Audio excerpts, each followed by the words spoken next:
โอ้เมื่อวานเลขแม่พรเข้าคักเนาะอือจ้ะโอ้คุณยายเกือบแตกเนาะครับ เกือบเลขเจ็ดแตกสี่ตัวเจ็ดสิบสี่บ่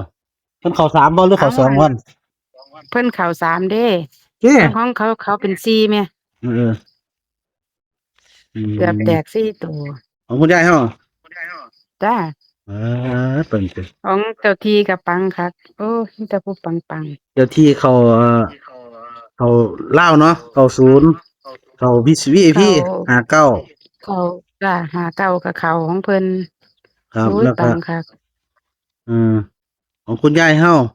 คุณยายมีจ้ามัน907เฮาไปเฮ็ด3ตัวเนาะอืมจ้าคุณยาย3ตัวกับ3ตัวแตกตัวเนี่ยอืมเกือบสี่ตัวแตกเนาะมันเออเข้าหมดซุตัวของเขาไปมันเหลือซีนบ่มันเอาอันของเพิ่นมัน93 0707แม่นบ่มันขาดแต่4แม่เกือบแตก4ตัวโอ้แม่นมันบ่ว่ามันขึ้นไปนั่นมันเป็น0 0974เนาะอืมๆขาดแต่จ้า4เนาะขาดแต่4ก็ยังว่าแตกเกือบแตก3เนาะแต่ว่าอั่นก็สู้เจ้าที่บ่ได้ดอกว่าเจ้าที่แฮง เฮ้ยเขากันล่ะถือว่าแฮงคือกันล่ะแต่ว่าแค่เขา90เจ้าที่90เออของแม่พรๆเดี๋ยวฝันเองก็สิน้อยใจของแม่พรน่ะเข้าเองเข้า32อ้าเนาะ32 2น้อยแล้วก็45อีกแม่นแม่นโอ้ยคือปังคักแท้ฮะตั้งเบิดเลยแต่ว่า FC ที่เงียบๆจะบ่มื้อนี้เออเงียบคักๆว่าอาจเงียบนอนเบิดจะเป็นเลขเก่าว่าอาจจะเป็นเลขเก่าก็ได้แม่พรอืมแม่สิได้เงียบไหมบ่แต่ว่านอนบัดนี้ สงสัยบ่รวยสิ ไปได้จกคือจังให้กวาดอยู่เนี่ยจกให้เจ้าที่ก่อนแนวๆเนี่ยตายตายเจ้าซื่อเออๆอันแจกมื้อยายเลขไทยให้ดอกเพิ่นก็ได้เด้อแม่พรบอกฮะเจ้าที่เอาเลขไทยปังๆเด้อมื้อนี้ แม่ FC นเพิ่นบ่ถือนำหรือเพิ่นบ่ได้ซื้อนำจังได๋บ่รวยก็สิกินคือเก่าล่ะเออจ้ะครับจ้ะเป็นหยังเดี๋ยวบ่รวยก็สิแต่บ่มี FC เพิ่นโทรมานำก็สิจกให้เจ้าที่เพิ่นได้แก้อยู่ดอกอืมจ้ะครับแต่ว่าเฮาก็เอาเป็นเลขไทยก็ได้เนาะเออจ้ะเลขไทยเอาแขนเอาปังๆโลด3ตัวแตก2ตัวแตกโลดเด็กได้สิขออีกอยู่มื้อหวยออกแต่เช้าครับ จ้ะ FC มาแต่เช้าเนาะจ้ะ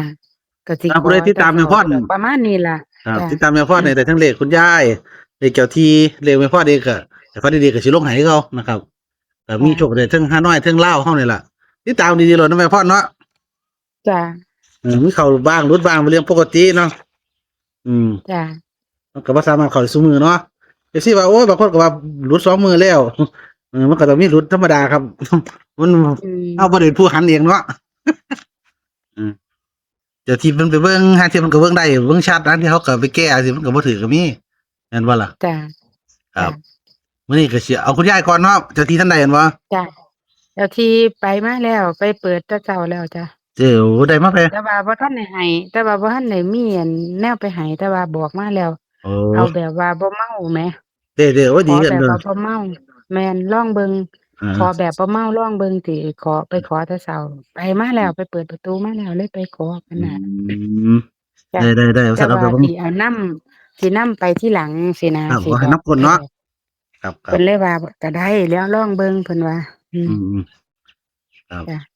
เอาแม่พรอันเจ้าที่เพิ่นว่าจังไดล่ะเพิ่นลงแต่เพิ่นว่าปังคือเก่าล่ะมื้อนี้กูให้เด้มึงไปเลย3ตัวแตกว่าซั่นว่าไปลาวพู้นล่ะน้อยลาวพู้นล่ะว่าซั่นว่า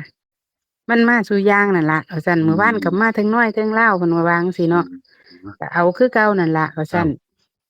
ของเพิ่นแต่ว่าอั่นอย่าลืมเด้อ9โมงมาเด้ออย่าลืมเด้อผิดสัญญาบ่ให้ถูกเด้อมันบ่ทันได้มีก็เลยว่าขอก่อนมื้อนี้โอ้ขอ99โมงโมงบ่เพิ่นว่า9โมงมามาเอามาให้กินได้เด้อว่าติ9โมงมาเด้อ9โมงมาเด้อว่าซั่นว่าเออๆๆเอาให้คือมื้อเก่าล่ะ นี้บ่ทันได้เอามาแต่ว่า9โมงมา FC เด้อเฮาท่านโชคว่าซั่นมันหมารวยก็สิจกให้ดอกมื้อนี้บ่เป็นหยังดอกเอาจ้ะเพิ่นซอยเฮาก็ซอยเพิ่นเนาะ จ้ะจ้ะเดี๋ยว FC เพิ่นหมานเลขไทย3ตัวแตกห่วยกินลงไปเจ้าที่เอ้ยเหล้านอกเจ้าอย่างงก็สิได้กินเจ้าอย่างงเด้อมื้อนี้เด้อเจ้าอย่างงเด้อ เจ้าสิงงปานไก่ตาแตกเด้มื้อนี้ข่อยงงเลยเทิงของยายกับของเพิ่นว่าดีแล้วเลขเพิ่นตรงกันนำได้ออกนี่ดีๆเกินบ่หูหันน่ะ90นั่นบ่ยังว่าเลข90ออกมันมานำกันแหมอืมยังว่าแม่ว่าอุ๊ยเอาอีกแล้วติหันดอกอย่าเจ้าอย่าปากว่าซั่นเจ้าว่าอย่าไปปากเจ้าอย่าไปขัดเพิ่นเพราะเจ้าว่าอย่างงเด้อแต่ว่าเอาบอกเลยของยายก่อนเอาจังมันแม่สิมีธุระไปอยู่แม่สิอ้าวไปเบิ่งเจ้าที่ก่อนนะปู่อยู่เอาเจ้าที่ก่อนเจ้าที่ก่อนเอาเจ้าที่เออ เจ้าที่ให้มามื้อนี้285เบิ้ล22จ้ะ285เพิ่น22อืมจ้ะครับ ดังคือเก่าเพิ่นว่าอืมว่าเพิ่นก็เข้าคักเข้าแน่เนาะอืมจ้ะวันนี้ก็ให้แตกเด้อเจ้าที่เด้อ3ตัวแตกเด้อให้สิได้9โมงเด้อ9โมงเด้อย้ำอยู่หั่นล่ะ อย่าลืมเด้อว่าติ พูดตายแน่ๆเลยมันเอมาออกอแต่ตัวเก่านี่แล้วข้อยเลยได้เครียดอยู่นี่ มันออกตัวเก่าอีสิบ่ซื้อแหมแม่พรนิดแหม แม่นหาน้อยมันก็ช่วงนี้มันลาวหลายคนก็บ่ค่อยซื้อหาน้อยคือเก่าอืมแม่นก็เข้าใจ แต่ว่า FC ฮานอยเลาก็เข้าเต็มๆอีหลีเด้เนาะโบ้ครับยปังแต่ผู้ใดคักเลยผู้ใดจอบเพิ่นก็สิได้อยู่ดอกอืมแม่นบางจ้ะทีก็ไล่มาแต่อันกายชาติสิมันก็เบิดเงินสิเบิดกระสุนควันสิแม่พร จ้ะเฮาก็ต้องจ้ะเข้าใจ FC เพิ่นนำเนาะเพิ่นบ่แพงดอกขอแต่มันถูก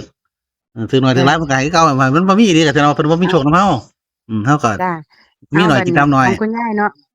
เดี๋ยวสิตัดก่อน มันต้องคนละคลิปตัวอืมอ๋อตินะครับเอา285เนาะเลข3ตัวเนาะจ้ะ288525นะครับแล้วก็จ้ะ22บ่รู้ก็อยากกัน8หรือ3อยู่เด้ย้านจังน้อยอยู่เป็นเกือบเสียวๆอยู่จ้ะขออนุญาตกันหน่อยเอเด้อออืมจ้ะกันน้อยหนึงพี่น้องอย่าว่าเอามารวยเด้อนะครับเพราะว่าจ้ะเปลี่ยนมักแปลงได้ไหมอืมจ้ะมันมักสิ35มาเป็น3เนาะอืมแม่น ก็ขออนุญาตกันได้ไหมเพราะว่าไอ้เปลี่ยนมาเนี่ยเป็นบ่อุ่นใจเลยบ่รู้อืม ผู้ใดทุนหลายก็อยากซื้อตัวกันก็ซื้ออยากซื้อตัวตรงก็ซื้อเนาะปังแน่นอนมื้อนี้กูเป็นนี่ว่าซั่นเล่นบ่ว่าซั่นว่าจ้ะจับเลยคนปัขี้งลูกแน่นอนคนขี้ลูกอืมโอ้ยเจ้าที่เฮาเนี่ยนี่ล่ะเป็นความไปเลยอ่ามื้อนี้ครับว่าซั่นว่ากูมันก็บ่ก็เรียกแน่ใจว่ามันสิเบิ่นอยู่กูคิดว่ามันสิเบิ่นอยู่เด้อมื้อนี้ว่าซั่นว่าโหยันมีเบิ่นบ่ต้องบ่เบิ่นโดนแล้วเด้เนี่ยข้างน้อยจ้ะก็ได้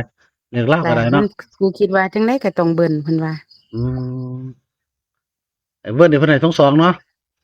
จ้ะเพิ่นให้22จ้ะครับผมก็ถือว่าเป็นเจ้าที่เพิ่นแน่นอนเนาะได้เทิงน้อยได้เทิงลาวนะครับเมื่อวานนี่โอ้แตกน้อยแตกเทิงลาววันนี้ขอให้แตก3ตัวลาวโลดเนาะให้พี่น้อง FC เพิ่นมีเงินใช้เพิ่นสิได้แบ่งปิดน้ำจิตน้ำใจมาให้เจ้าที่เพิ่นนะครับเพิ่นก็ดีเจ้าที่ก็ได้ไปสรรหาให้ซุมื้อแต่ว่าเพิ่นก็มักแก้จักหน่อยเฮาก็เนี่ยเพิ่นมักเนาะเฮาก็ให้เพิ่นไปนะครับขอแต่เพิ่นให้เฮาแม่นเนาะเห็นบ่แต่ว่าข้อยงงว่าเป็นหยังมันคือจังใกล้ๆเคียงกันคักแท้คือบ่ไปเจ้าบ่เบิ่งสังเกตเอาตัวเดียวกันโลดมันเจ้าบ่สังเกตแต่มีพรซุมื้อนี่ข้อยสังเกตได้เลขเจ้าที่เอาเลขย้ายใกล้กันนำเลยเขาดีเดี๋ยวนี้